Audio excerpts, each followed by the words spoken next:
ఏ యోగ్యత లేని నన్ను నీవు ప్రేమించినావు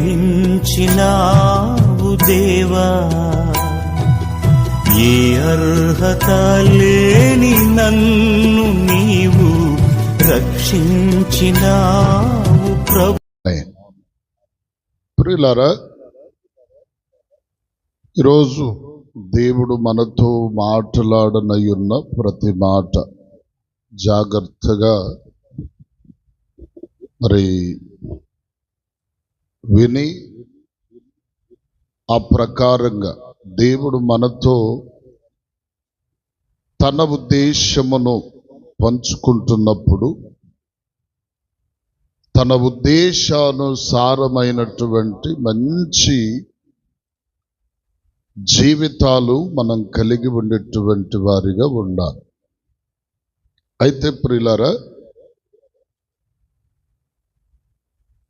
దేవుని వాక్యము తెలియచేస్తున్న మాట ఏమిటంటే,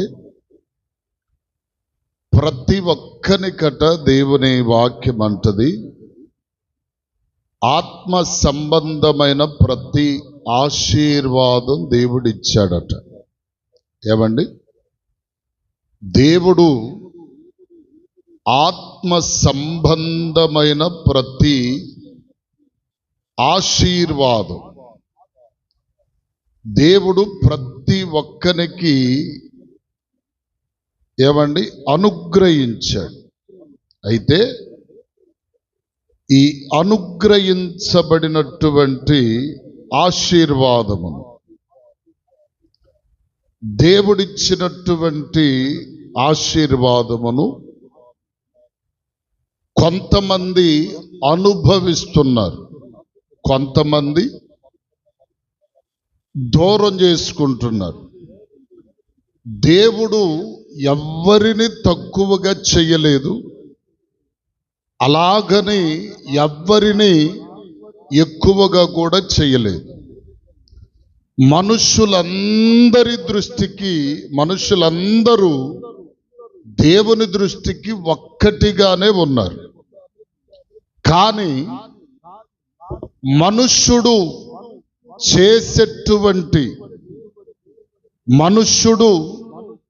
జరిగించేటువంటి కార్యక్రమాలు ఏవైతే ఉన్నవో, కొంతమంది కార్యములు దేవునికి కొంతమందిని దగ్గరకు చేస్తాయి, మరి కొంతమంది కార్యాలు దేవునికి కొంతమందిని దూరం చేస్తాయి.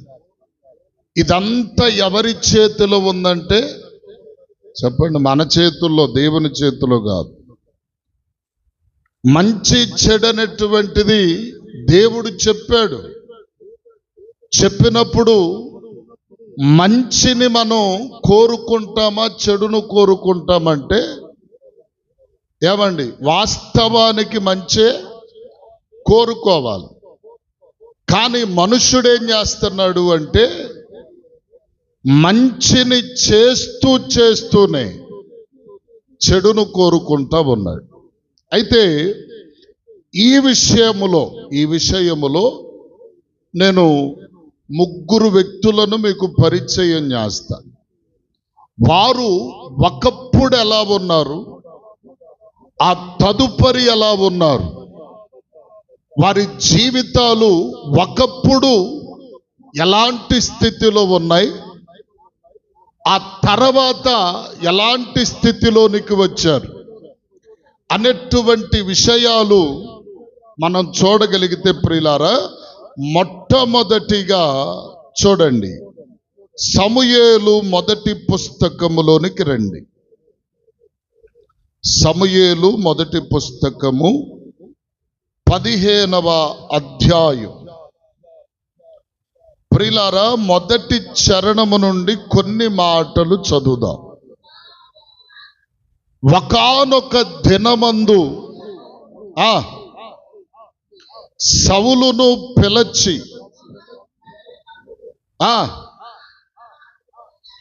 తన జనుల మీద నిన్ను రాజుగా అభిషేకించుటకై నన్ను పంపాడు, యెహోవా మాట విను, సైన్యములకు అధిపతియగు యెహోవా సెలవిచ్చినటువంటి మాట ఏది అనగా, అమాలేకీయులు చేసినది నాకు జ్ఞాపకమే. వారు ఐగుప్తిలో నుండి రాగానే అమాలేకీయులు వారికి విరోధులై వచ్చిరి కదా. కనికరింపక అమాలేకులను హతము చేయుచు, ఇక్కడ వినండి, పురుషులనేమి, స్త్రీలనేమి, బాలురనేమి, పసిపిల్లలనేమి, గొర్రెలనేమి, ఒంటెలనేమి, గార్ధపములనేమి అన్నిటినీ హతము చేసి వారికి కలిగినదంత బొత్తిగా పాడు చేయమని చెప్పెను. అయితే ఇప్పుడు అమ్మా వినండి, 8వ చరణం చదవండి.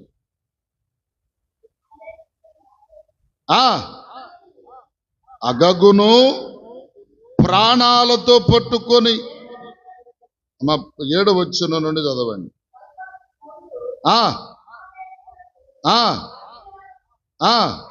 ఐగుప్తు తరిమి హతము చేసి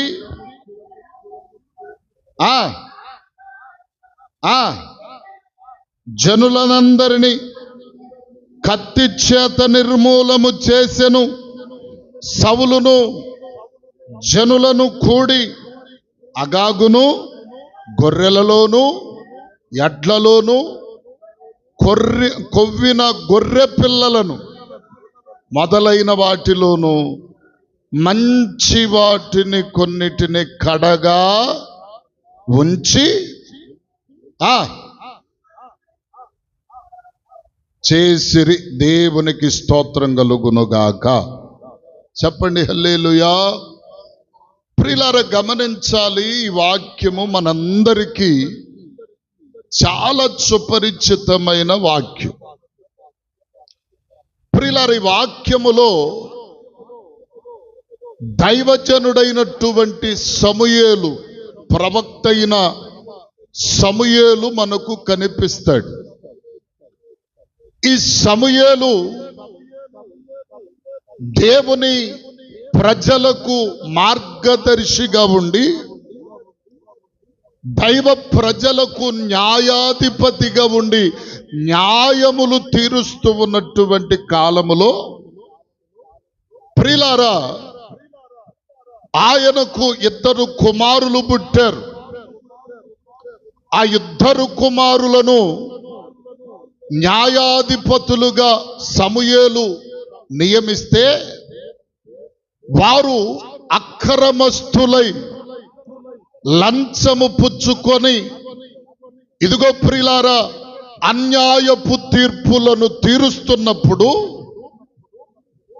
ఆ ఇశ్రాయేలు ప్రజలందరూ కూడా సమూయేలు దగ్గరకు వచ్చాయా, నీ పిల్లలు మంచోళ్ళు కాదు కాబట్టి మాకొక రాజును నియమించు అని చెప్పారు.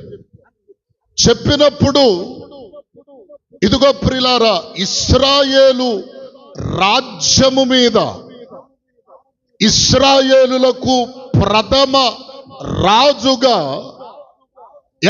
రాజైన సౌలును నియమించాడు దేవుడు. దేవునికి స్తోత్రం చెప్దాం గట్టిగా. మొట్టమొదటి ఇశ్రాయేలు యొక్క రాజుగా నియమింపబడిన వాడు సౌలు. ఇప్పుడు సౌలు ఎవరి ప్రమేయముతో రాజుగా నియమింపబడ్డాడు అంటే, దేవుని ప్రమేయము వలననే రాజుగా నియమింపబడ్డాడు. దేవుడే సమూయేలుతో అన్నాడు, సమూయేలు, ఇదిగో సౌలు చాలా సుందరుడు, చక్కనివాడు మంచివాడు కూడయ్యా, కాబట్టి అతన్ని రాజుగా నియమించమని చెప్పాడు. దేవునికి స్తోత్రం కలుగునుగాక. అయితే ఇప్పుడు సమూయేలుతో చెప్పిన వెంటనే సమూయేలు ఏం చేశాడంటే తైలపు కొమ్మును తీసుకొని అతని తల మీద నూనె పోసి అభిషేకం చేసి రాజసింహాసనమును అతనికి అప్పగించాడు. ఇప్పటి వరకు బాగుంది కదా, హల్లెలూయా. రాజసింహాసనమును అప్పగించిన తరువాత ఒకరోజు దైవజనుడైనటువంటి సమూయేలు రాజైనటువంటి సౌలు దగ్గరకు వెళ్ళాడు. రాజా, ఇదిగో దేవుని సాన్నిధ్యమందు దేవుడు చెప్పిన విధముగా నిన్ను ఇశ్రాయేలుల మీద రాజుగా నియమించాను కదా, అయితే దేవుడు మరొక్క మాట నీకు తెలియచేయమన్నాడు. ఏంటి చెప్పండి అని అన్నారు. అంటే రాజా, ఐగుప్తులో ఉన్నటువంటి దేవుని ప్రజలు కానాను దిశగా నడిపించబడుతున్నప్పుడు ఇశ్రాయేలీలకు అమాలేకీయులు చేసినటువంటిది నాకు జ్ఞాపకముగానే ఉంది. వాళ్ళు చేసిన ఏ పని నేను మరచిపోలేదు. అయితే దేవుడు చెప్తున్న మాట, ఈ మాట దేవుడు చెప్తున్నాడు ప్రవక్త ద్వారా చెప్పి అన్నాడు, రాజా, నీవు అమాలేకుల యొద్దకు పోయి అమాలేకీయులను కనికరించొద్దు. పురుషులనేమి, స్త్రీలనేమి, బారులనేమి, పసిపిల్లలనేమి, అంతేకాదు గొర్రెలను, ఎద్దులను, ఒంటెలను, గార్ధబములను, వారికి కలిగినది యావత్తు బొత్తిగా పాడు చేయమన్నాడు. స్తోత్రం చెప్తారు గట్టిగా, హల్లెలూయా. ఏమని చెప్పాడు? పురుషులను హతము చేయి, స్త్రీలను కూడా హతము చేయి, బారులను హతము చేయి, పసిపిల్లలను కూడా చంపివేయి. అంతేకాదు ఇదిగో ఎద్దులను, గొర్రెలను, గార్ధబములను, ఒంటెలను, సమస్తం వారికున్న పశువులు, వారికున్న పిల్లలు, వారికున్న ఆడవారు, వారికున్న మగవారు కూడా ఎవ్వరు కూడా ఉండకుండా కనికరింపక సమస్తమును నిర్మూలము చేయమన్నాడు. చేయమన్నప్పుడు సరిగ్గా విన్నాడు సౌలు. విన్నాడు, అమాలేకీయుల మీద యుద్ధమునకు వెళ్ళాడు. యుద్ధమునకు వెళ్ళి దేవుడు చెప్పినదేమిటి అంటే వారికి కలిగినది యావత్తు నాశనము చేయమన్నాడు. అయితే ఇతడు దేవుని మాటను విని యుద్ధమునకు బయలు వెళ్ళి ఇతడు చేసిన పని ఏమంటే చెప్పినది చేయక ఇతడు చేసిందేమిటి? రాజైనటువంటి హగాగును, అంతేకాదు గొర్రెలలోను, ఒంటెలలోను, ఎడ్లలోను, గార్ధబములలో క్రొవ్విన వాటిని, మంచి వాటిని తెచ్చి కడగా పెట్టాడు. దేవునికి స్తోత్రం చెప్పండి. దేవుడు చెప్పింది ఏమిటి? దేవుడు చెప్పింది ఏంటి? అన్నిటినీ హతం చేయమన్నా. అన్నిటినీ తీసివేయి, అసలు ఒక్కటి కూడా ఉండకూడదు, మనుష్యులు ఉండకూడదు, వారికి కలిగిన పశువులు ఉండకూడదు అనే విషయములో దేవుడు సౌలుకు చెప్పాడు. చెబితే మరి సౌలు ఎలా చేశాడు? సౌలు ఎలా చేశాడు? దేవుడు చెప్పినట్లు చేశాడా? దేవుడు చెప్పనిది కూడా చేశాడా? చెప్పనిది కూడా చేశాడు. ఇప్పుడు ఇంకొక మాట జ్ఞాపకం చేస్తాను. ప్రియులారా, అమాలేకీయులు అనగా శరీరానుసారులని వాక్యము తెలియజేస్తుంది. అంటే శరీర క్రియలు, శరీర స్వభావమునకు గుర్తు. ఇప్పుడు సౌలునేం చెప్పాడు దేవుడు? అమాలేకులను నిర్మూలము చెయ్యి, వారి పురుషులను, స్త్రీలను, బాలులను, పసిపిల్లలను, ఎద్దులను, ఒంటెలను, గొర్రెలను, గార్ధబములను సమస్తమును నిర్మూలం చేయమన్నాడు. అయితే సౌలేం చేశాడు? చేయమన్నదంతా చేయక కొన్నిటిని ప్రత్యేకంగా కడగా ఉంచాడు. కడగా అంటే ప్రక్కన పెట్టాడు, చక్కగా ప్రత్యేకంగా పెట్టాడు. అంటే దీని విషయములో మనం చూస్తే అమాలేకీయులు అనగా శరీరానుసారులు, శరీర స్వభావమునకు గుర్తుగా ఉన్నది గనుక దైవ ప్రజలైన చాలా ఇదిగో మందిలో ఉంటున్నటువంటి పరిస్థితులు ఏమిటంటే, దేవుడు నీ శరీరములో, దేవుని విషయములో, నీ జీవితములో దేవునికి నచ్చనివి అన్నిటినీ బొత్తిగా తీసివేయమంటే, కొంతమంది ఏం చేస్తున్నారంటే కొన్నిటిని వీరికి అనుగుణమైనటువంటి వాటి వరకు తీసేసి వీళ్ళకి అవసరమైన వాటి వరకు ఉంచుకుంటున్నారు, ప్రక్కన పెడుతున్నారు. అవసరమైనప్పుడు వాడదాంలే అన్నట్టుగా. హల్లెలూయా. అర్థమవుతుందా? అవసరమైనప్పుడు వాడాలి. అవసరము ఏ సమయములో ఏది అవసరం వస్తుందో, ఎప్పుడు ఏది కావలసి వస్తుందో, కాబట్టి అవసరతను బట్టి వాడవచ్చులే అన్నట్లుగా కొన్నిటిని ప్రక్కన ప్రక్కన పెడుతున్నారు. ప్రక్కన అంటే ఎట్లా? దేవుడు చెప్పాడు, ఏమండి, నీలో స్వార్థమొద్దు, అసూయవద్దు, ద్వేషమొద్దు, పగ, ఇదిగో కక్షలు, కార్పణ్యములు ఇవన్నీ వద్దు అని దేవుడు చెప్పాడు. వీటన్నిటినీ తీసివేయి, నిర్మూలము చేయమన్నాడు. కానీ మనుషులు ఏం చేస్తున్నారు? మీకు ఆ మాట కూడా చూపించాలి అంటే వాక్యములు ఎఫెసీయులకు రాస్తూ అపొస్తలుడైన పౌలు మాట్లాడతాడు. మీరు ఆ మాట వినండి, ఆ మాట చూడండి. అక్కడ మనం ఎఫెసీయులకు రాసిన పత్రిక 4వ అధ్యాయం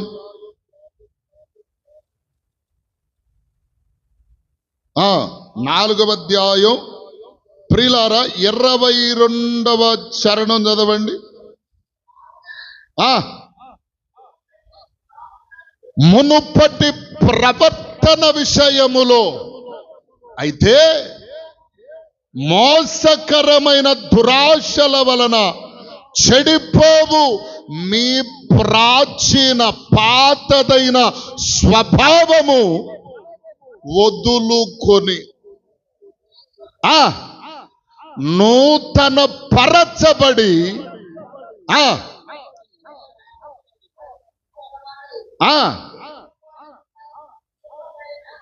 దేవుని పోలికగా సృష్టించబడిన నవీన స్వభావమును ధరించుకొనుడి అని వాక్యం చెప్తుంది. హల్లెలూయా. ఏది తీసేయమన్నాడు? పాతదైన, చెడిపోయిన పాతదైన ప్రతి స్వభావము మీరు తీసివేసి, ఏమండి, వదలుకొని అంటే వదిలేసేయాలి, దాన్ని పట్టుకోకూడదు అన్నట్టుగా. వదిలిపెట్టమన్నాడు కదా. పాతది ఏదైతే నీలో ఉందో దానిని ఏం చేయమన్నాడు? వదిలిపెట్టేసేయి. మరేం ధరించుకోమన్నాడు? నూతన స్వభావం ధరించుకోమన్నాడు.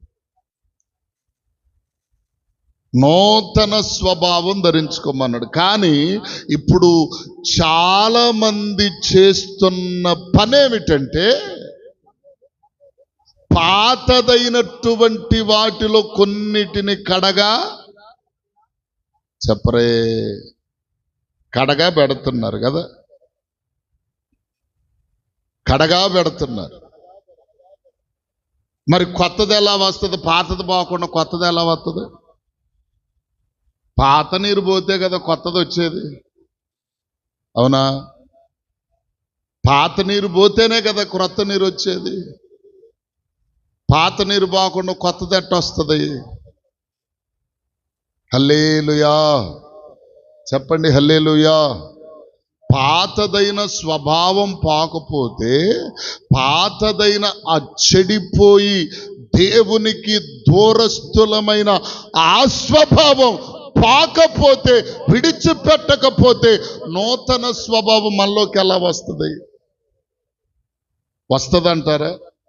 కానీ సౌలుకు దేవుడు అదే చెప్పాడు, సౌలా వారికి కలిగినదంతా బొత్తిగా పాడు చేయి. అంటే అమాలేకీయులు అనగా శరీరాను సారులు కదా, అవి శరీర క్రియలు.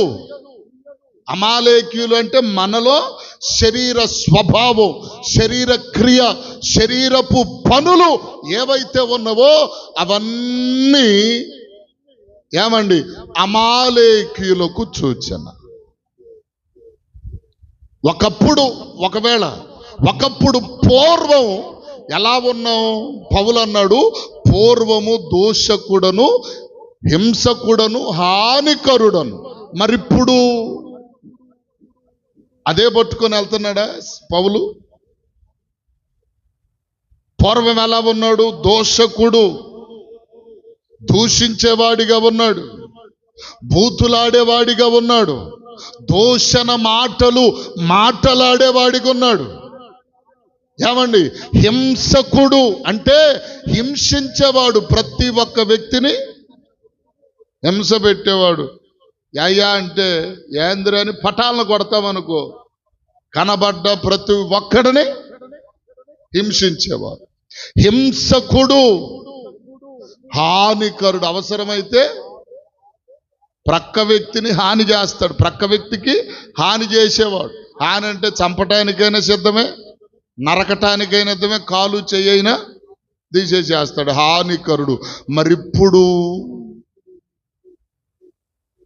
పాతదైన స్వభావమే పౌలులో ఉందా, లేకపోతే క్రొత్త స్వభావం వచ్చిందా?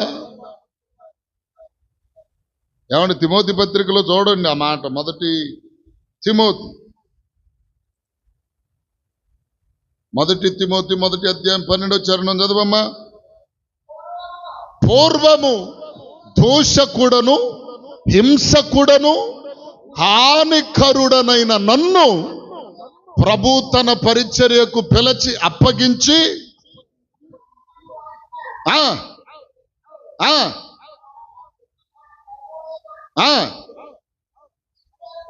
క్రీస్తు యేసునకు కృతజ్ఞుడనై ఉన్నాను. తెలియక అవిశ్వాసం వల్ల చేసి తిని గనుక కనికరింపబడ్డాను. ఒకప్పుడు తెలియలేదు. పాతదైన ఇదిగో పాత స్థితిలో ఉన్నాను కాబట్టి నాకు క్రీస్తు గురించి, క్రీస్తు పరిచర్య గురించి, క్రీస్తు యొక్క తత్వము గురించి తెలియక చేశాను కాబట్టి కనికరింపబడ్డాను. మరిప్పుడైతే క్రొత్త మనస్సు కలిగి దేవుని పరిచయకు ఎవరినైతే హింసించానో, ఎవరినైతే దూషించానో, ఎవరికైతే హాని చేశానో వారందరిని మళ్ళా క్షమాపణ కోరుకుంటూ వారితో కలగలుపుగా నేను తిరుగులాడుచున్నాను అని అంటాడు. హల్లెలూయా. ఇప్పుడు మీరు గమనించాలి, సౌలు యొక్క జీవితములో సమస్తము నిర్మూలము చేయమంటే దేవుని మాటను ధిక్కరించినటువంటి వానిగా సౌలు నిలబడ్డాడు. దీనిలో మనం అర్థం చేసుకోవాల్సింది ఏంటంటే, సౌలు ఏ స్థితిలో నుండి ఏ స్థితిలోకి వచ్చాడు, ఏ స్థితి నుండి దేవుడు సౌలును ఈ స్థితిలోనికి తీసుకొచ్చాడు. మరి ఏ స్థితిలో నుండి ఏ స్థితిలోనికి వచ్చిన నీవు దేవుని మాటను వినుచున్నావా, దేవుని మాటను ధిక్కరిస్తున్నావా? దీని నుండి ప్రభు మనకు నేర్పుతున్న పాఠం. హల్లెలూయా. ఇప్పుడు సౌలు అసలు ఏ స్థితి కలిగిన వాడు అంటే, ఇప్పుడైతే రాజ్యపు పరిస్థితి వచ్చింది, రాజుగా నియమించబడ్డాడు, అధికారం ఉంది. ఇదిగో ప్రియులారా, శాసించగలిగిన అధికారం సౌలు జీవితంలో కలిగి ఉన్నాడు. ఇప్పుడు ప్రతిదీ తన ఇష్టపూర్వకంగా చేస్తున్నాడు. అంటే ఒక విధంగా మనం ఆలోచన చేస్తే సౌలు ఇప్పుడు ఎలా ఉన్నాడంటే, ఒక మంచి పొజిషన్లో ఒక మంచి పొజిషన్లో ఉన్నాడు. మరి మంచి పొజిషన్కు తీసుకొచ్చింది ఎవరు? చెప్పరేవండి అమ్మా. ఈ మంచి పొజిషన్కి తీసుకొచ్చింది ఎవరు? సౌలు భార్యనా? సౌలు నాన్న? మరెవరు? దేవుడే అతన్ని పొజిషన్లోనికి తీసుకొచ్చాడు. ఒకప్పుడు ఏ పొజిషన్లో ఉన్నాడు సౌలు అంటే, 9వ అధ్యాయంలోనికి రండి మీరు ఒకసారి. సమూయేలు మొదటి పుస్తకం 9వ అధ్యాయంలో ప్రియులారా, 9వ అధ్యాయంలో మనం చూడగలిగితే ప్రియులారా, 2వ వచనము నుండి చదవండి అమ్మ, 3వ వచనం చదవండి. సౌలు తండ్రి అయిన కీషు యొక్క గార్ధబములు తప్పిపోగా కీషు తన కుమారుడైన సౌలును పిలచి గార్ధబములను వెతకమని చెప్పెను. హల్లెలూయా. సౌలు ఒకప్పుడు ఎలా ఉన్నాడు? సౌలు ఒకప్పుడు ఎలా ఉన్నాడండి? గాడిదలు తప్పిపోతే ఎతుకుతూ వాటి వెనకమాల తిరుగుతున్నాడు.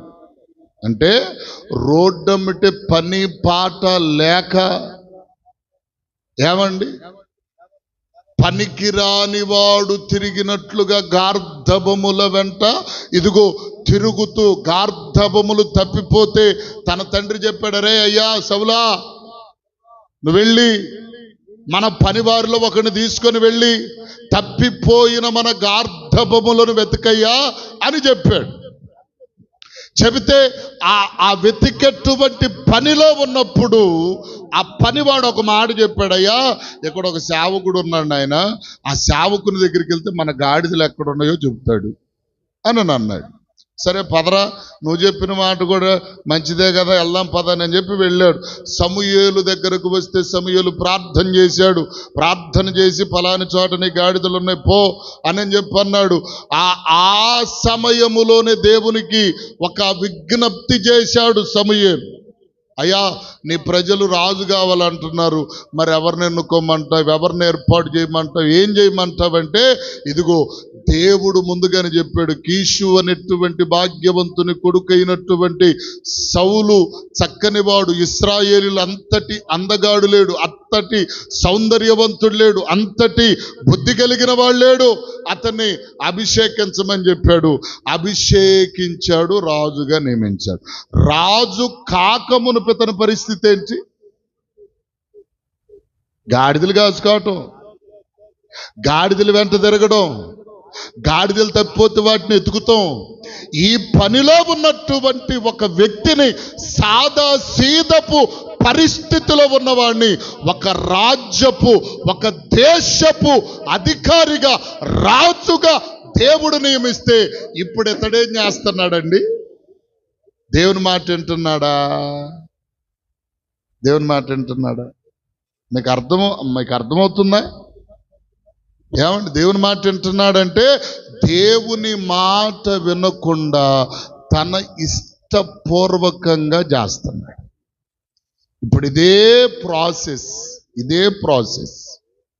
ఈరోజు సంఘములుగా, దేవుని ప్రజలుగా, దేవుని ఇదిగో సామాజికమైన భక్తులుగా ఉన్నటువంటి వారిలో చాలా మంది ఒక నిరుపేద స్థితిలో, ఎందుకు పనికిరాని స్థితిలో ఉన్నటువంటి మనలను ప్రభు ఎన్నిక చేసుకొని, ఏర్పరచుకొని, తన ప్రజలుగా నియమించి ఒక ఆధిక్యతనిస్తే, ఆధిక్యతనిచ్చిన తర్వాత దేవునినే మరచిపోయి, దేవుని మాటనే మరచిపోయి మన ఇష్టపూర్వకంగా చేసే ప్రజలు ఈనాటి క్రైస్తవ ప్రపంచములో ఉన్నారు.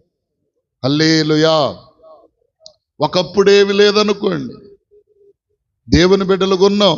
ఒకప్పుడు తాగుబోతు, ఒకప్పుడు తిరుగుబోతు, ఒకప్పుడు పనికి మాలిన జోదాయిగా తిరిగేటువంటి వ్యక్తిని దేవుడు మలచి గొప్పవానిగా చేస్తే ఎలా ఉండాలి మనం?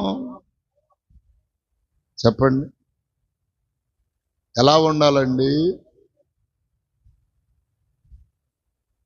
ఎలా ఉండాలి చెప్పండి? ఈరోజు అలాగే ఉంటున్నారా సంఘ బిడ్డలు? ఈరోజు అలాగే ఉంటున్నారా క్రైస్తవ బిడ్డలు? ఈరోజు అలాగే ఉంటున్నారా దైవ ప్రజలు? అంటే చాలా మంది కనబడదు. అర్థం కాల? ఎదిగిందాక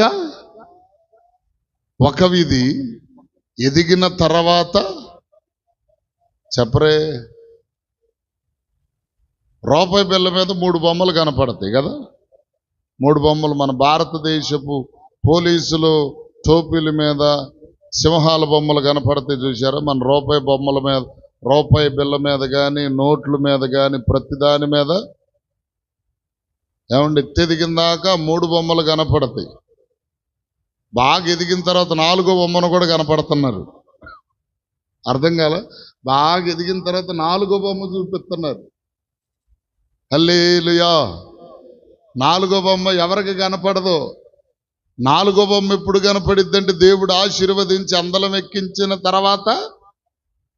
చెప్పరే, అవునా కాదా? ఇప్పుడు సపోజ్గా నేనే చెప్తున్నాను, నా జీవితంలో దేవుడు, నేను ఒక ఎందుకు పనికిరానటువంటి పరిస్థితిలో సహజంగా లోకంలో సంపాదించుకున్నాను, ఇదిగో భార్య బిడ్డలను పోషించుకుంటున్నాను, అదే విధానంగా తాగుతున్నాను, తిరుగుతున్నాను. నా ఇష్టపూర్వకంగా లోకపు స్థితి నుండి దేవుడు తీసుకొని వచ్చి తన పరిచర్యను అప్పగించాడు. దేవుని కృపలో బలపరుస్తూ వచ్చాడు. ఇదిగో ప్రియులారా, ఒక ఆధిక్యతనిచ్చాడు దేవుడు. దీనిలో నేను ఎలా ఉండాలి చెప్పరే? మునిగిపోతున్నప్పుడేమో తలకాయ పైకి పెట్టి చేతులు తక్క తక్క తక్క తక్క తక్క కొడతాం. మునిగిన తర్వాత, లేచిన తర్వాత కాలర ఎగరేస్తాం.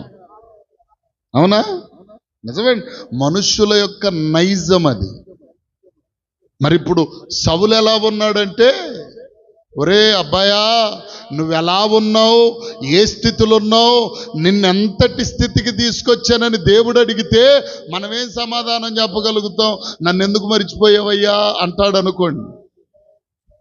ప్రభువా, ధనం ఎక్కువైందయ్యా, అందుకని నిన్ను మర్చిపోయాను. ఇదే సమాధానం తప్ప చెప్పరే? ఆరోగ్యము బాగోనప్పుడు దేవుడు కావాలి, ధనము లేనప్పుడు దేవుడు కావాలి, పరిస్థితులు బాగోనప్పుడు దేవుడు కావాలి, అన్ని బాగున్నప్పుడు దేవుడు మాత్రం వద్దు. అవన్నీ ఉంటే చాలు. దేవునికి స్తోత్రం చెప్పండి గట్టిగా.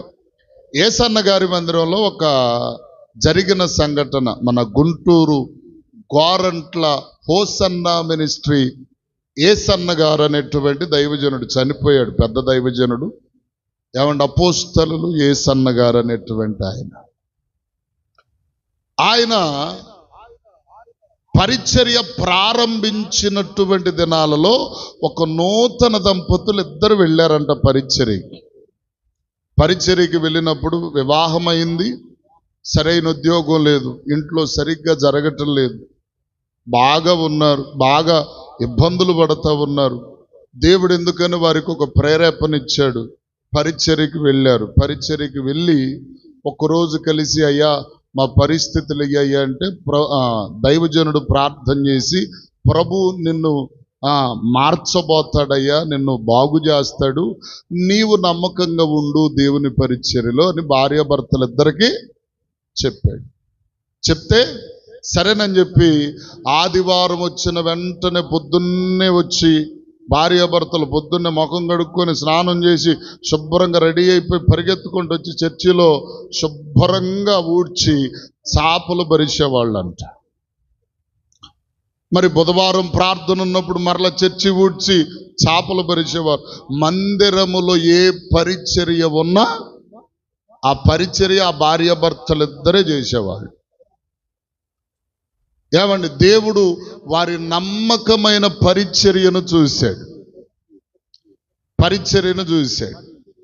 చూసి భర్తకు ఒక మంచి జాబ్ ఇచ్చాడంట. అప్పటి వరకు జాబ్ లేదుగా, జాబు లేదు. భర్తకు ఒక మంచి జాబ్ ఇచ్చాడు. జాబు చేస్తూ ఉండగానే మంచి జీతం వస్తుంది, నమ్మకంగా దశమ భాగం కానుకలు అన్ని దేవునికి ఇస్తూనే, ఆ ఉద్యోగం చేస్తూనే మరలా ఈ పనులు మాత్రం ఆపలేదు భార్యాభర్తలిద్దరు. పనులు, చర్చి ఓడటం కానీ, చాపలు వేయటం కానీ, ప్రభు పరిచర్యలో ఏ లోటు లేకుండా చేస్తున్నారు. ఈలోపు ఇంకా దేవుడు వారిని ఆశీర్వదించి ఇద్దరు బిడ్డలు ఇచ్చి కొంచెం వాళ్ళు తాత, మా అమ్మ, నాన్న, అమ్మ, చెల్లి అనే మాటలు వచ్చేసరికి మనం ఏం చేస్తాం? స్కూల్లో వెయ్యాలిగా, స్కూల్లో వెయ్యాలి. స్కూల్కి పిల్లలకి బట్టలని అయ్యని పొద్దున్నే లేచి డ్రెస్సింగ్ చేసి అన్ని టిఫిన్ ఇవన్నీ చేసి మొత్తం ఈ అబ్బాయి ఆఫీస్కి వెళ్ళి వీటి మీద కొంచెం భారం పెరిగింది. ఎప్పుడు ఉద్యోగం వచ్చింది, పిల్లలు పుట్టారు, ఇల్లు కొనుక్కున్నాడు, ఆస్తి పెరిగింది, ఇప్పుడు దేవుని పనికి వెళ్ళడానికి టైం చాలటం. దేవుని పనికి టైం చాలటల్లా. సరే, ఒక బుధవారం వచ్చింది, వీళ్ళే ఊడుస్తున్నారు. అయ్యా మేము తప్ప ఎవరు ఓడకూడదని చెప్పారు ముందుగానే పాస్టర్ గారికి. బుధవారం రోజు చూస్తే ఎట్టగట్ట వాళ్ళే ఊడ్చుకొని చాపలు వేసుకున్నారు, చక్కగా కూర్చున్నారు. ఆదివారం వచ్చింది అలాగే, మరలా బుధవారం వచ్చింది అలాగే. ఒక నెల గడిచింది. దైవజనుడికి ఆలోచన వచ్చి వెళ్ళాడు. అయ్యా ఇంటికి వెళ్ళి, అయ్యా అమ్మ ఏంటిరా, ఎందుకు రావట్లేదమ్మా, ఏంటమ్మా పరిచర్యకు వచ్చి నెల అయిపోయింది కదా, 2 వారాలు అయిపోయిందిగా, ఏంటి మీ ప్రాబ్లం, ఎందుకు రావట్లేదంటే, యాడయ్యా పని తీరట్లేదయ్యా. పని ఎందుకు తీరట్లా?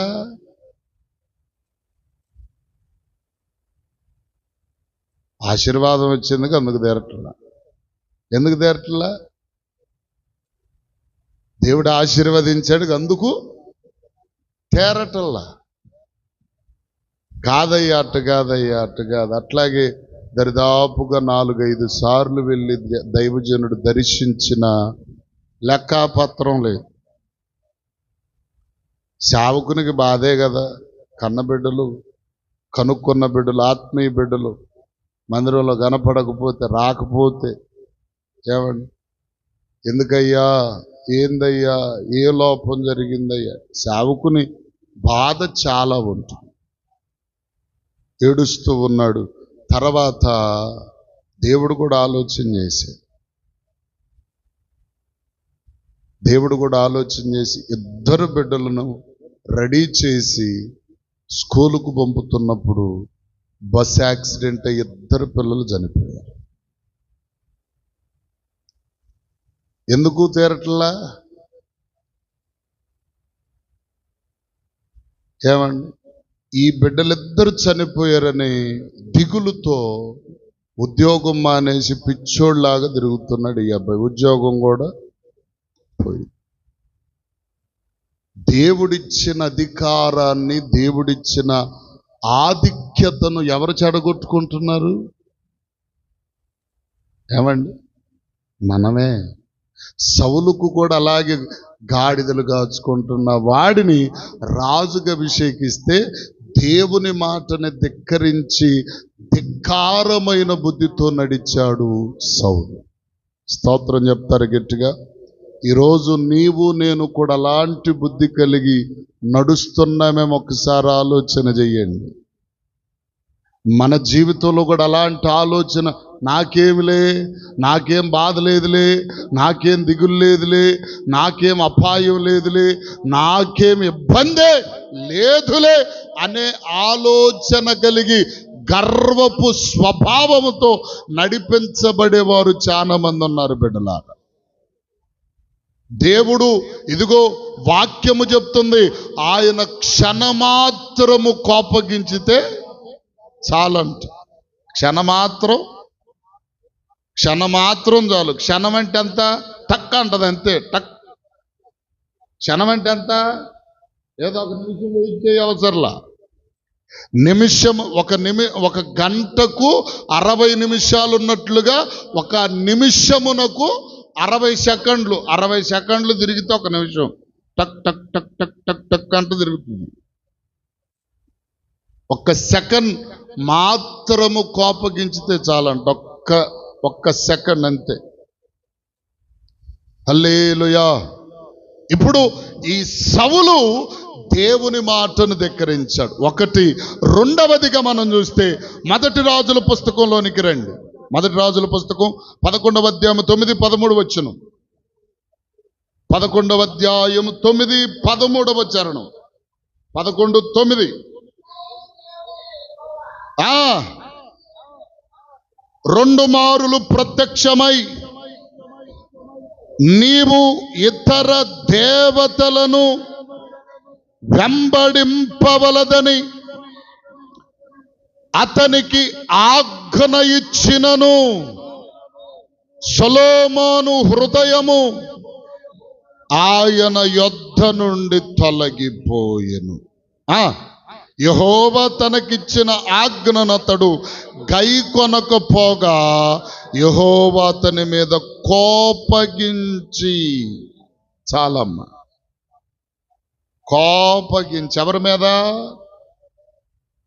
సొలొమోను. సొలొమోను ఎవరు? దైవ ప్రజలైన ఇశ్రాయేలీయులను ఏలిన రాజులలో ఇతడు కూడా ఒకడు. ఇతడెన్నవాడు? 3వ వాడు. ఇతడెన్నవాడు? 3వ వాడు. మొదటిగా రాజైన సౌలు, రెండవదిగా రాజైన దావీదు, మూడవదిగా దావీదు కుమారుడైన సొలొమోను. ఇప్పుడు ఈ సొలొమోను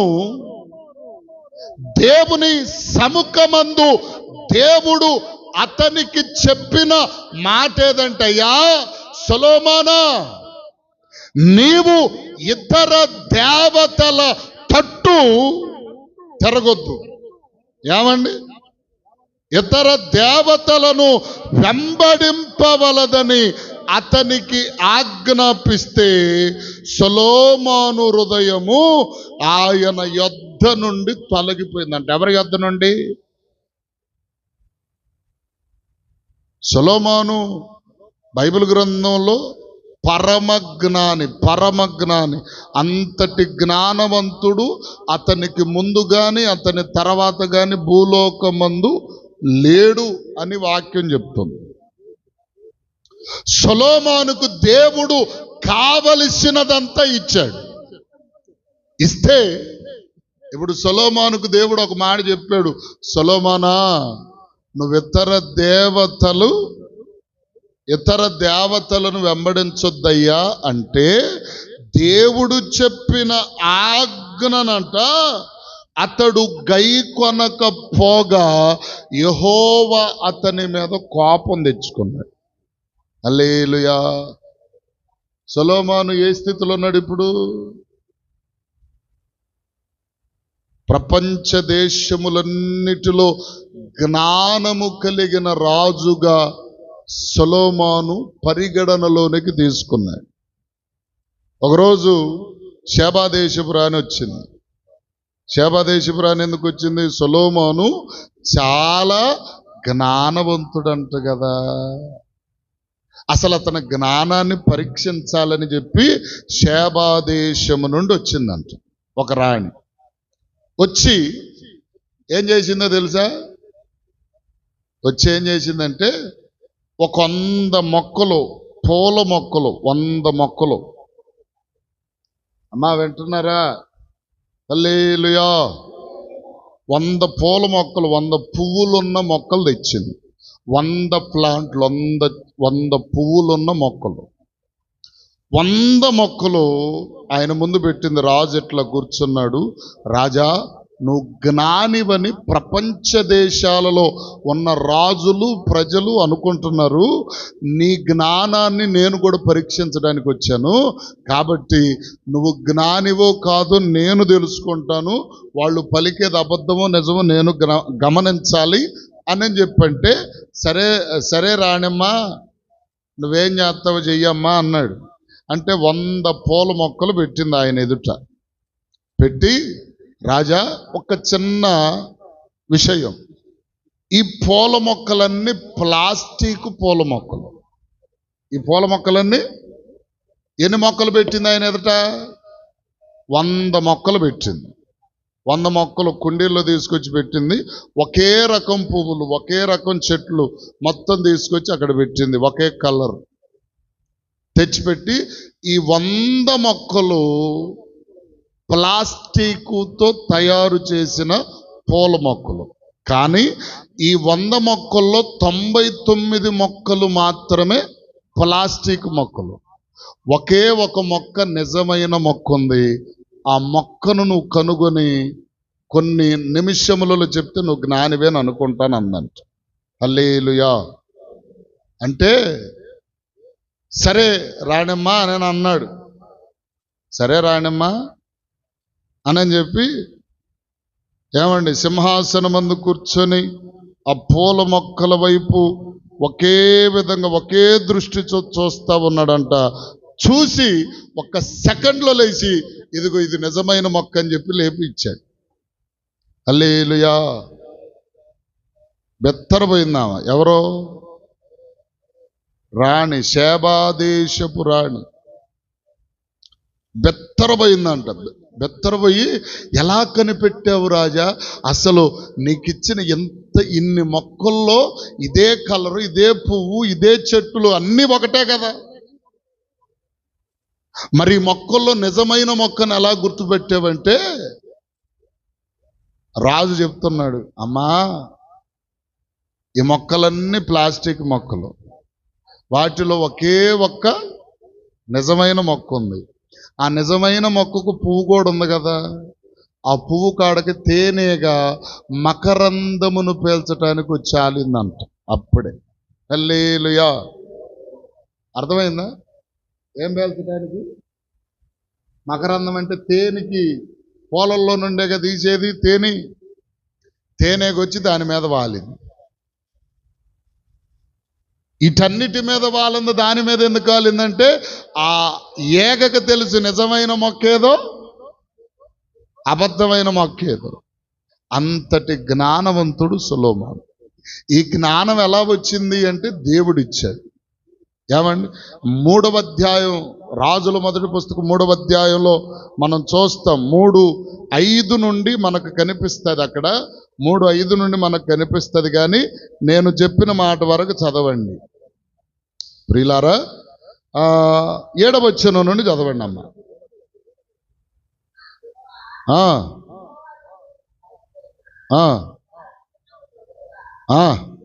నీ దాసుడనైన నన్ను రాజుగా నియమించి ఉన్నావు.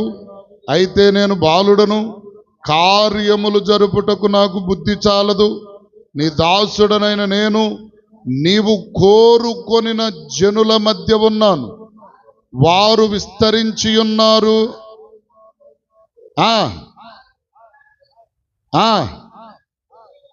తనకి చేయుటకు అసాధ్యము ఎంత గొప్పదైన నీ జనముకును న్యాయము తీర్చగలవాడెవడు? కాబట్టి నేను మంచి చెడ్డలు వివేచించి నీ జనులకు న్యాయము తీర్చునట్లు నీ దాసుడనైన నాకు వివేకము గల హృదయము దయచేయమనగా దేవుడు అతని మనవిని ఆలకించి అతనికి జ్ఞానమునిచ్చాడు. హల్లెలూయా, చెప్పండి హల్లెలూయా. అంత జ్ఞానం ఇచ్చాడు. జ్ఞానం ఇస్తే ఈ జ్ఞానాన్ని దేనికి వాడాలి? ఇప్పుడు ఒకప్పుడు జ్ఞానం లేదు, ప్రభువా నేను బుద్ధి లేనివాడిని, నాకు బుద్ధి చాలదు, జ్ఞానం లేదు, నీ ప్రజలకు తీర్పు తీర్చడానికి మంచి చెడ్డలు ఎరగటానికి నాకు జ్ఞానం లేదు అని చెప్పి ప్రభుని వేడుకుంటే దేవుడు ఏం చేశాడంటే మంచి జ్ఞానం ఇచ్చాడు. హల్లెలూయా. ఎవరికి? సొలొమోనుకి. ఇప్పుడు ఈ జ్ఞానం ఎందుకు కొరకు వాడాలి? ఎందుకొరకు వాడాలమ్మా?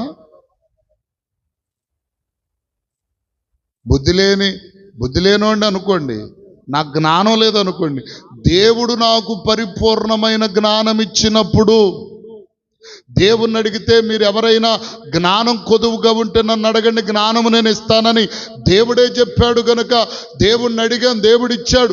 ఇచ్చిన జ్ఞానమును దేని కొరకు వాడాలా? దేవుని కొరకే వాడాలి. మరి దేని కొరకు వాడాడు సొలొమోను? తనకిష్టమైన భార్యలను చేసుకున్నాడు. తనకిష్టమైన భార్యలను చేసుకుంటే ప్రతి రాణి చిందేస్తుంది. సాయంకాలం ప్రతి రాణి చిందేస్తుంది. చిందంటే ఎందుకు? ఎందుకు చిందేస్తుంది?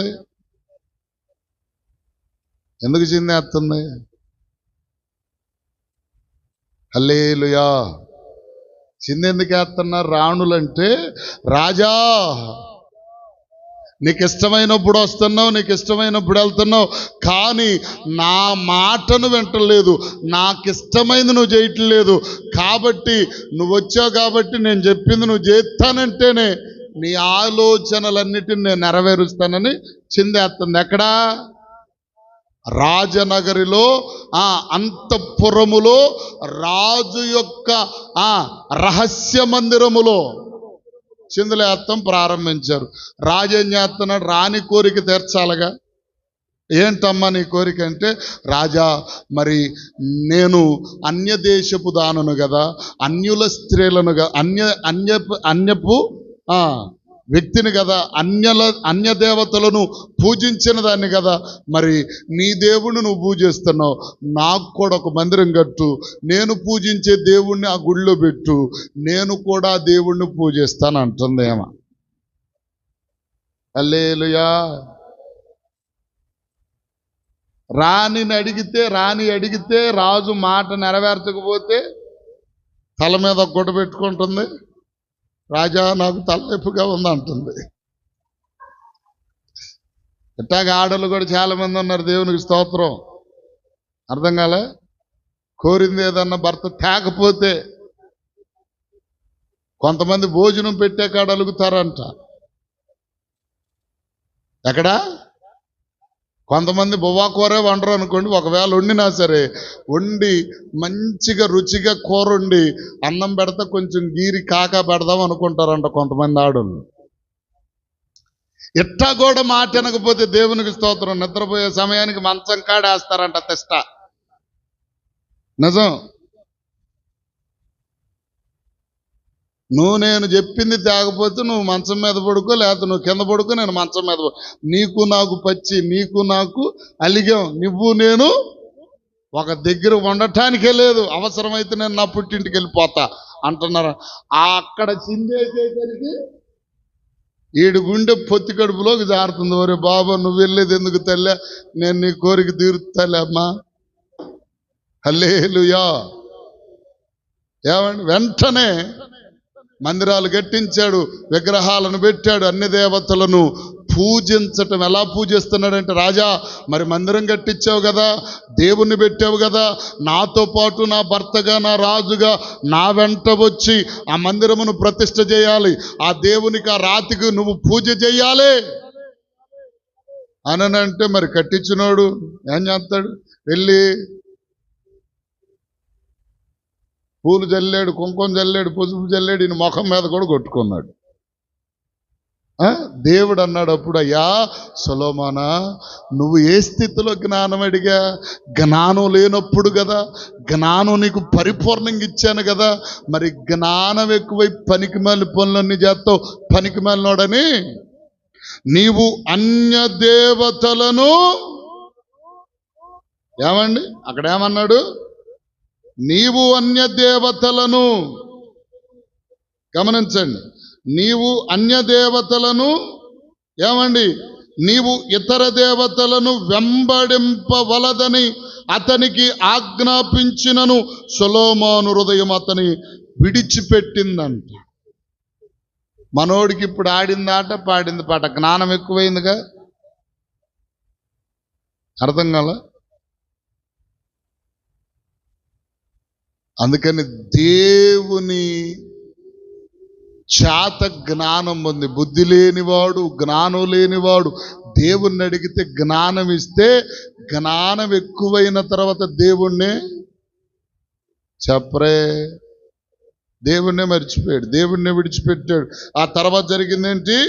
ఏమండి, దేవుడు ఆజ్ఞాపించినను, దేవుడు యెహోవా తనకిచ్చిన ఆజ్ఞనతడు గైకొనకపోగా యెహోవా అతని మీద కోపపడ్డాడంట.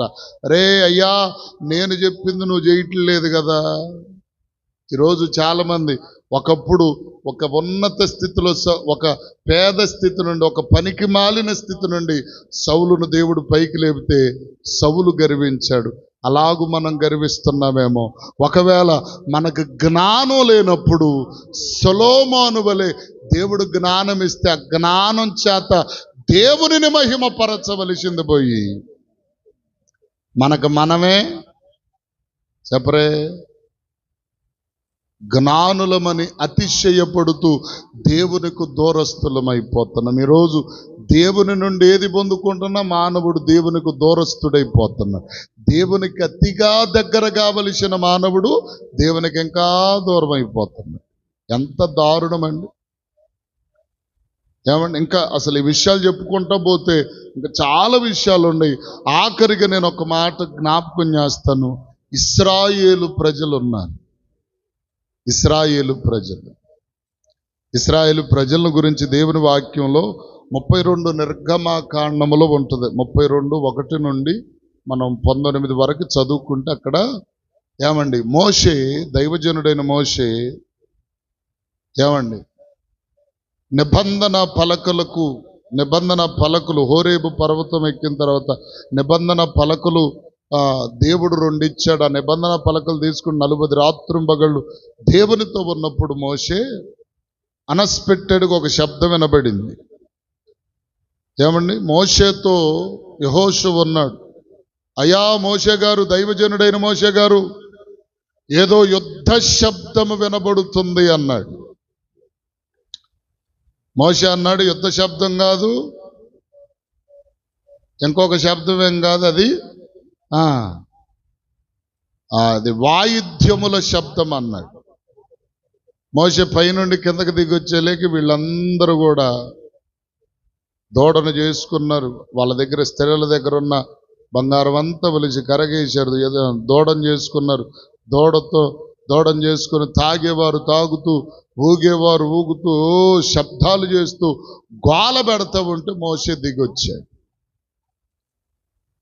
ఏమండి, మోషే దిగొచ్చాడు. చూస్తే భయంకరమైన పరిస్థితి. ఏమండి, ఇప్పుడు ఏ స్థితిలో ఉన్నారు వీళ్ళు? ఇప్పుడు ఊరేగుతున్నారు కదా, ఇప్పుడు దూడం చేసుకుని ఇదే మా దేవుడని గంతులు వేస్తున్నారు కదా.